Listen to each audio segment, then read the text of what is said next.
I know more about ISIS than the generals do, believe me. I think under the leadership of Barack Obama and Hillary Clinton, the generals have been reduced to rubble.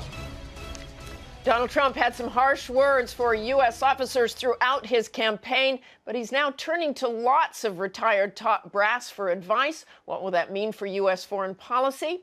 I'm joined now by Admiral Mike Mullen, the former chairman of the Joint Chiefs of Staff, the highest-ranking military officer in the U.S. and the president's principal military advisor. Good to see you, Admiral Mullen. Martha, good to be with you. And I want to start with that transition. You were there for the transition between President Bush and President Obama.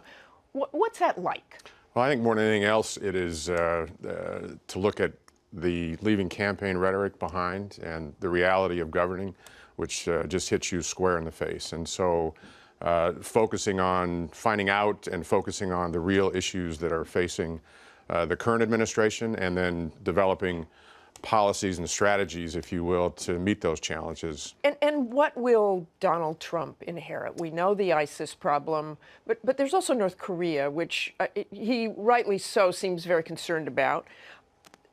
You were on this panel, right? This panel, the U.S. policy towards North Korea, and you wrote that North Korea poses a grave and expanding threat, and it is likely that the next president will face a North Korea that has gained the capability to strike the United States with nuclear weapons. That would make anybody nervous. I think North Korea, that peninsula, is more likely than just about any place else in the world to potentially create an explosive outcome, particularly tied to the North Korean leader, Kim Jong-un, the reality that he has nuclear weapons, and the inability so far to contain him in that regard. And that's a place where 4 of the 5 top economies in the world are centered.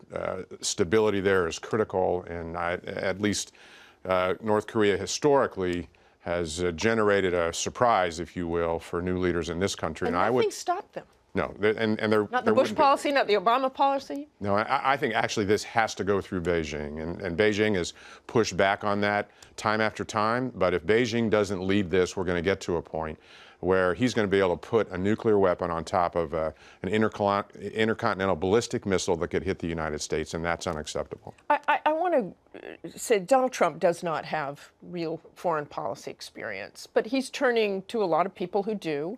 Does it matter that he doesn't really have much foreign policy experience? Well, other presidents haven't either. And I think that is true. I'm encouraged actually by the fact that he is turning to people who have that experience, and that will really make a difference. The world is very unforgiving, and he has said, rightfully so, that he wants to focus here in the United States. But I've also found, certainly in my time, that the challenges that exist internationally, whether it's North Korea or China or Russia or the Middle East, will certainly be on his desk on day one. As I mentioned in the beginning, he's really turning to an unprecedented number of general officers in his cabinet for advice. Jim Mattis's name is out there for defense secretary. How do you square that with what he said during the campaign about the generals? Well, I'd put that in the category of rhetoric on one side and reality on the other. Jim Mattis is someone I've known extremely well. He's an incredibly capable individual, strategically focused, internationally focused. He has good relationships on the international side, and I think someone that who's born to serve and could make a difference, really significant difference as well. And Mike Flynn was your intelligence officer, called the J2. You've said great things about him as an intelligence officer, different job as national security advisor. Completely different. He was a terrific intelligence officer for me, but now he's at the hub of the national security apparatus, and he's got to be an honest broker. He's got to present all opinions. He and his deputy have to make the trains run on time in the White House. The number of issues are extraordinary, and he's got to be able to do that to give the president and the cabinet, but really the president, all the options in a way where the president can make the best decision for the security of the country. Thanks very much for joining us, Admiral Mullen. We'd love to have you back to talk about this more. Great to see you.